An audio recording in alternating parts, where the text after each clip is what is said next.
నీ సన్నిధిని మేము దూరం అయిపోయామండి. మా కుటుంబాల్లో కొన్ని శోధనలు మొదలయ్యాయి, కొన్ని సమస్యలు మొదలయ్యాయి. అవి పిల్లల మధ్య కానివ్వండి, ఆర్థిక విషయాల్లో కానివ్వండి, ఆరోగ్య విషయాల్లో కానివ్వండి, తెలియని పరిస్థితులు మేము అనుభవిస్తూ ఉన్నాం అని కృంగిపోతూ ఉన్నారు. నిజమే, మనసులో ఆలోచనలు పుడుతూనే ఉంటాయి, దేవుడు మమ్మల్ని విడిచిపెట్టాడేమో అని చెప్పని. అందుకనే దేవుడు మనకు మాట ఇచ్చాడు, నేను మిమ్మల్ని విడిచిపెట్టను అని.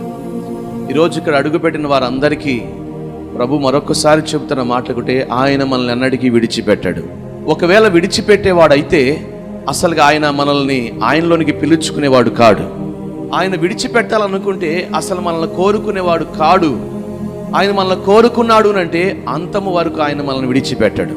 ఈరోజు ప్రభు చెప్పమన్న మాట అదే, నేను మిమ్మల్ని విడిచిపెట్టను, నేను విడవకుండా మీ ఎడల కృప చూపుతాను.